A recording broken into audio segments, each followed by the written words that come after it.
एक विधवा महिला एक गांव के अंदर, जो कि विधवा हो चुकी थी काफ़ी साल पहले, वो गांव के अंदर सरपंची का इलेक्शन जीतना चाहती थी। विधवा महिला है, ना पति है ना कोई और है, सिर्फ अकेली है और वो सरपंच बनना चाहती है। अब दोस्तों उसको पता चलता है कि पड़ोस में रहने वाला एक बलजीत, उसके घर में 27 वोट हैं। अगर बलजीत काबू में आ जाता है तो उसकी सारी 27 की 27 वोट उस महिला को मिल जाएंगी। यह बात वह सोचने लगती है और फिर रात को 10 बजे बलजीत के पास फ़ोन करके अपने घर पर बुलाती है। और फिर दोस्तों बलजीत जब उसके घर पर पहुंचता है, दरवाज़ा खटखटाता है, तो जैसे ही दरवाज़ा खुलता है तो उस विधवा महिला, जो कि 38 साल की थी, नवयौवन से भरपूर और बहुत ही सुंदर थी देखने में, उसको देखते ही बलजीत के तो हाथ पांव सुन्न से पड़ जाते हैं, क्योंकि उसने बदन पर सिर्फ 1-2 कपड़े ही पहने हुए थे। और उसके बाद विधवा महिला बलजीत से कहती है कि अंदर आ जाओ। बलजीत अंदर चला जाता है और उसको चारपाई पर बिठाती है और उससे कहती है कि देखो तुम्हारे घर में 27 वोट हैं और वो 27 की 27 वोट मुझे चाहिए। अब यह बात सुनने के बाद बलजीत कहता है ठीक है भाभी जी, 27 की 27 वोट तो हम तुम्हें दे देंगे, लेकिन उसके बदले में हमें क्या मिलेगा। अब यह बात सुनने के बाद जो महिला होती है विधवा, वह बलजीत की तरफ मुस्कुरा जाती है और फिर यहाँ पर वह कहती है तुम्हें जो चाहिए दिल खोल कर मैं दूंगी, लेकिन वोट सारी की सारी मेरे खाते में आनी चाहिए। और फिर यहाँ पर उन दोनों का आंखों ही आंखों में इशारा हो जाता है और उस घर का, उस कमरे का दरवाज़ा बंद कर दिया जाता है। और 27 दिन अभी वोट डलने में बाकी थे और 27 के 27 दिन तक उस घर के अंदर जो होता है दोस्तों, गांव वाले भी कुछ करते हैं या फिर नहीं करते हैं, वो सारा कुछ कहानी में आगे बताऊंगा। बड़ी ही एक इंटरेस्टिंग स्टोरी है और ऐसा होता है दोस्तों, ये सारी चीज़ें घटित होती हैं, हालांकि पर्दे के पीछे होती हैं, सबको पता नहीं होता है, लेकिन ये चीज़ें होती हैं। पूरी कहानी ज़रूर देखिएगा और इससे हमें सीख भी मिलेगी कि जीवन के अंदर क्या करना चाहिए, क्या नहीं करना चाहिए। नमस्कार, मैं हूं सुदेश कुमार और तिरछीवा चैनल में आपका स्वागत है। दोस्तों यह घटना घटित होती है झारखंड के अंदर। एक छोटा सा गांव होता है जो कि थोड़ा पिछड़ा इलाका था। उस गांव के अंदर यह मामला शुरू हुआ था, जिस गांव के अंदर एक महिला जिसका नाम होता है रचना, उम्र 38 साल, देखने में बहुत ही सुंदर, जिस गली से निकल जाए मानो वहाँ के रंडवे खड़े खड़े देखकर उसको पता नहीं क्या क्या सोचने लगते हैं। अब जो यह रचना होती है बहुत ही अमीर औरत है उस गांव की, क्योंकि इसके पास, अकेली के पास 38 किले ज़मीन है। किले बहुत बड़े हो जाते हैं। और इसका जो बेटा है वह ऑस्ट्रेलिया में पढ़ाई लिखाई किया करता है।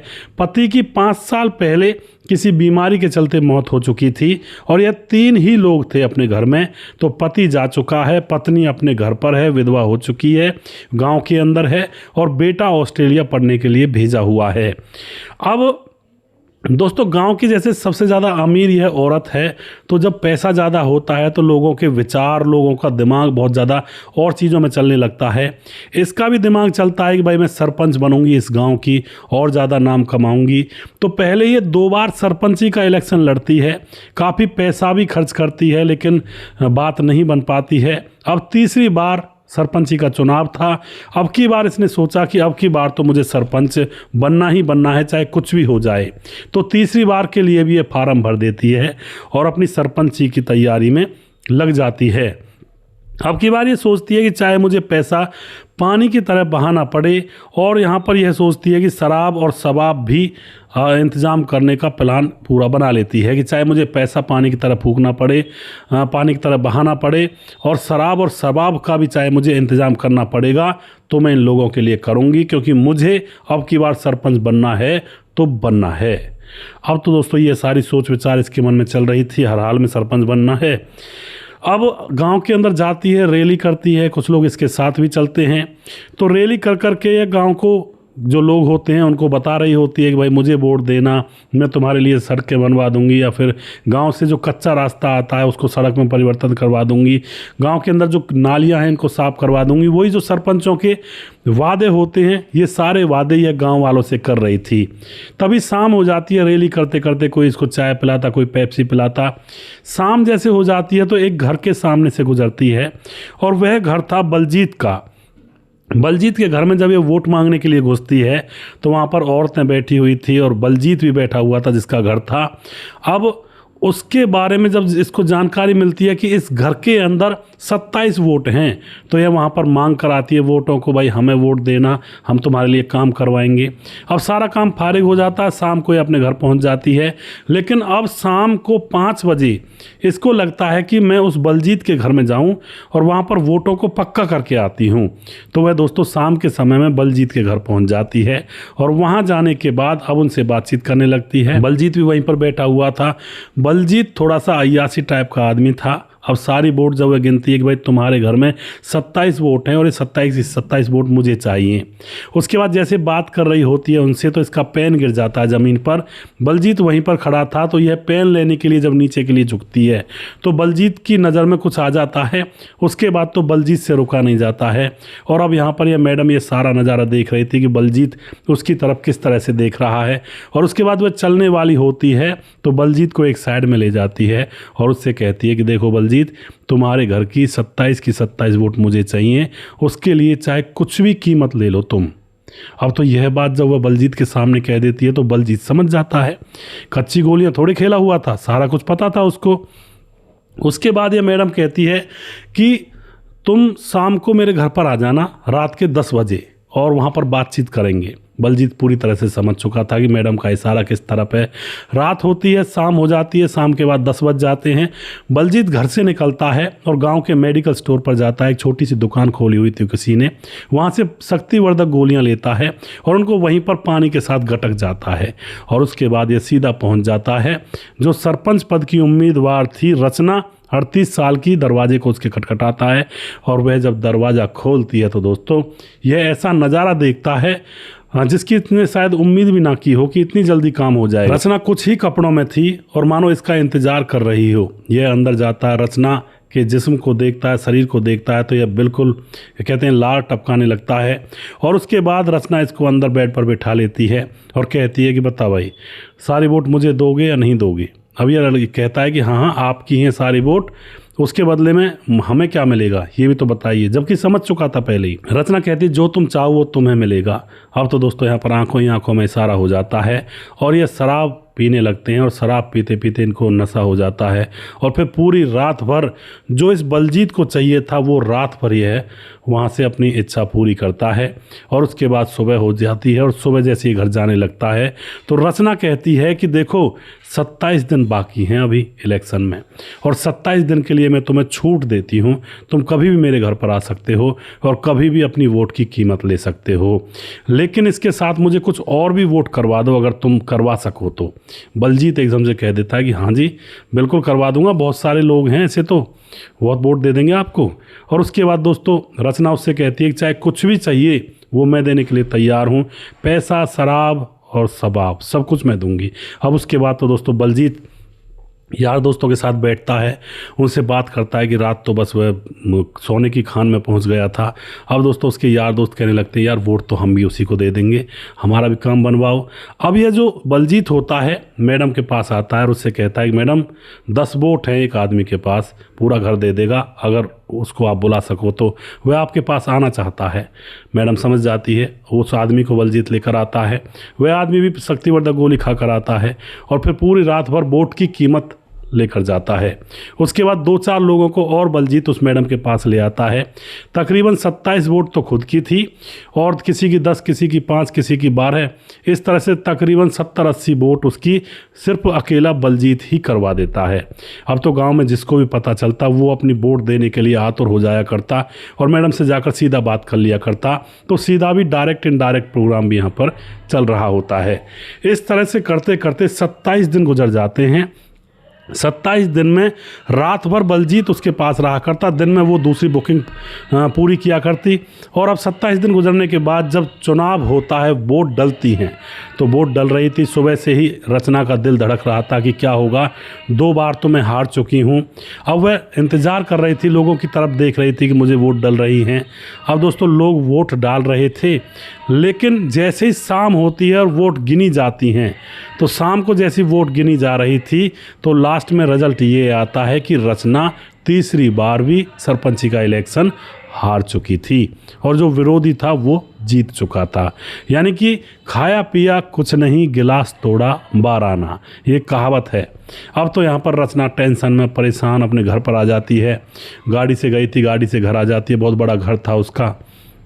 बैठकर सोचने लगती है कि ये हुआ तो हुआ क्या, छोटा सा गांव है, मैंने इतनी वोट कर ली थी, वोट की कीमत भी दे चुकी थी, अगर वो ही वोट डल जाती तो भी मैं जीत जाती, थोड़ी बहुत इधर उधर से डल जाती, इतना बड़ा गांव कहाँ है।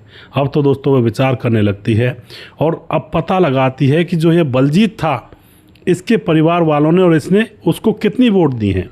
दोस्तों वह जब पता लगाती है गुप्त सूत्रों के हवाले से, उसको पता लग जाता है कि बलजीत ने तो एक भी वोट उसको नहीं दी थी, सारी वोट उसकी जो दूसरा विरोधी था उसको गई थी, दूसरा सरपंच जो था। अब यह बात जब उस मैडम को पता चलती है, बस उसका पारा 7वें आसमान पर पहुंच जाता है।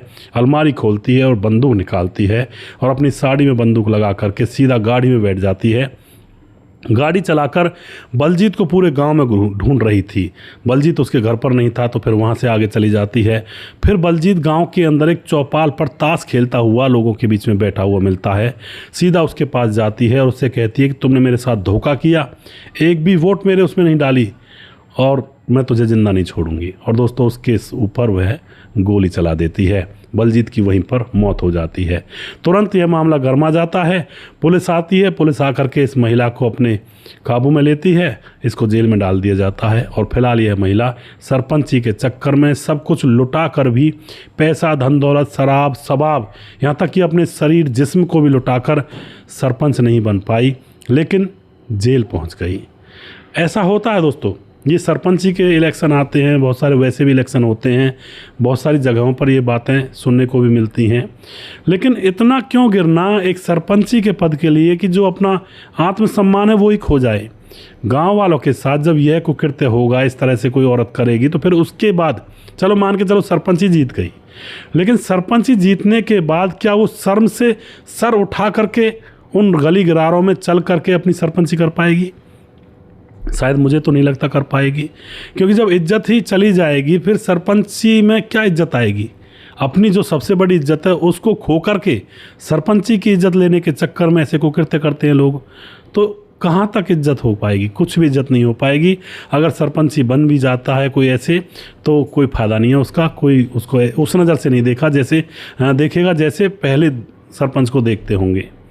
तो बहुत बुरा सिस्टम है दोस्तों इस चुनाव वगैरह का। और गांव के अंदर इलेक्शन तो ये मानो जैसे प्रधानमंत्री का इलेक्शन हो रहा हो, बहुत ज़्यादा राजनीति खेली जाती है आजकल गांव के अंदर। पहले गांव के अंदर सीधे साधे लोग रहते थे, लेकिन आजकल गांव के अंदर बहुत चंट चालाक लोग हैं इस मामले में ऐसा होता है, सरपंची के लिए जब वोट पड़ती हैं तो जो गांव के लोग होते हैं सभी सरपंचों से पैसे लेते रहते हैं। हाँ भाई तुम्हारी भी वोट दे देंगे, तुम्हारी भी दे देंगे, सभी का खा लेते हैं और अंत में शायद हो सकता है वो वोट देने भी ना जाएं, शराब पीकर नालियों में पड़े हों उन्हीं सरपंचों के उन्हीं पैसों से। ऐसा बहुत जगह देखने को मिलता है। और एक इंसान की वोट देते हैं और पैसा लेते हैं सभी लोगों से और उनको बहलाते फुसलाते हैं, क्योंकि जनता ने भी सीख लिया है भाई, जब नेता झूठे वादे करते हैं सरपंच बनने के लिए, कोई नेता बनने के लिए, तो क्यों ना हम इन्हीं चीज़ों को हम भी दोहराएं। हम भी उनसे झूठे वादे कर देंगे, उनसे पैसे लेंगे, आराम से मज़े से रहेंगे और वोट वहाँ पर देंगे जहाँ पर देनी होगी। क्योंकि ऐसे नेता करते हैं, वादे करते हैं, ये करवा देंगे वो करवा देंगे, और जब बन जाते हैं तो अपनी मर्जी से अपना काम करते हैं। तो ऐसे ही वोटरों ने भी सोच लिया है आज के दौर में। लेकिन दोस्तों यह जो केस था बड़ा ही एक विचित्र था। आप यहाँ पर जो भी कुछ कहना चाहते हो अपनी राय कमेंट बॉक्स में लिख सकते हैं। और वीडियो के लास्ट में कुछ भाइयों के नाम ज़रूर लेना चाहूँगा जो हमारे वीडियोज़ को देखते हैं और हमें खूब सपोर्ट करते हैं। हमारे साथ राधेश्याम शर्मा सिरसी जयपुर राजस्थान से हैं, राम मोहम्मद यासीन लाहौर पाकिस्तान से हैं, राजकिशोर चौरसिया महाबलेश्वर महाराष्ट्र से हमारे वीडियोज़ पर लगातार कमेंट करते हैं, और राधेश्याम शर्मा सिरसी जयपुर राजस्थान से लगातार हमारे वीडियोज़ पर बने रहते हैं। बहुत बहुत धन्यवाद करते हैं भाई का। उसके बाद हमारे साथ हमेशा बने रहते हैं हमारे भाई मुकेश कुमार यूपी 83 से हैं, जो कि लगातार वीडियोज़ को देखते हैं और खूब सपोर्ट करते हैं। और उसके बाद हमारे साथ दोस्तों यहाँ पर धीरज बर्नवाल कमेंट करते हैं, रजत सैनी कमेंट करते हैं, बहुत बढ़िया किया। और उसके बाद हमारे साथ हरिशंकर यादव, ऐसे बाप को सलाम। विवेक आर यादव कमेंट करते हैं, मेरा नाम भी बोलिए सर। बिल्कुल जी। समाधान पाटिल भाई साहब बहुत अच्छी कहानी सुनाते हो, समाधान पाटिल जलगांव। अमित पटेल बिहार बेलवा मोतिहारी ज़िला से हैं और कहते हैं दोस्त का नाम दीजिएगा सीताराम, रोहित, रोशन और गोलू। अमित पटेल भाई के दोस्तों का नाम है जिन्होंने बोलने के लिए कहा है। सीताराम जी हैं, रोहित हैं, रोशन हैं और गोलू हैं। और सभी भाइयों को मैं बहुत बहुत धन्यवाद देता हूं जो आप सभी लोग सपोर्ट करते हैं और सभी लोग सहयोग देते हैं। आप हमेशा खुश रहें, सलामत रहें। साहब सिंह हमारे भाई जिला बिजनौर से कमेंट करते हैं। चरणजीत दहिया कमेंट करते हैं, राम राम भाई जी, राम राम जी। राम गोसाई कमेंट करते हैं। जैनुद्दीन अंसारी कमेंट करते हैं। संजय कुमार कमेंट करते हैं। भैरवा देवलिया कला अजमेर से, बिहार के बेलवा। और उसके बाद सब्बीर मोहम्मद कमेंट करते हैं। रमाकांत कुशवाहा कमेंट करते हैं। राम सब निषाद राम राम जी यूपी 45 से हैं। विजय पासवान कमेंट करते हैं गोंडा झारखंड से। ताजिल रहमान हमारी बहन, ताजिल रहमान हमारी बहन, वेरी नाइस स्टोरी और वेरी इंटरेस्टिंग। बहुत बहुत धन्यवाद करते हैं ताजिल रहमान जी जो कि ऑस्ट्रेलिया से हमारी बहन लगातार हमारी वीडियोज़ को देखती हैं। और उसके बाद हमारे साथ सब्बीर मोहम्मद कमेंट करते हैं और जी उस पे ता को सलाम है। और उसके बाद के पूर्णा पत्रा कमेंट करते हैं, भाई लव स्टोरी कहानी सुनाओ भाई। तो आज की ये जो कहानी है ये ठीक है जैसी भी है और फिर आगे मैं कोशिश करूँगा। और उसके बाद काशीराम कोरी कमेंट करते हैं, बहुत बढ़िया भैया जी। और मोनू जैन कमेंट करते हैं। पान सिंह कमेंट करते हैं। संजीव कुमार कमेंट करते हैं। जिस भाई का नाम रह गया उस भाई का नाम अगले वीडियो में ज़रूर लूँगा। अगला वीडियो बहुत जल्दी फिर से लेकर आऊँगा। तब तक आप खुश रहें, सावधान रहें। जय हिंद, जय भारत।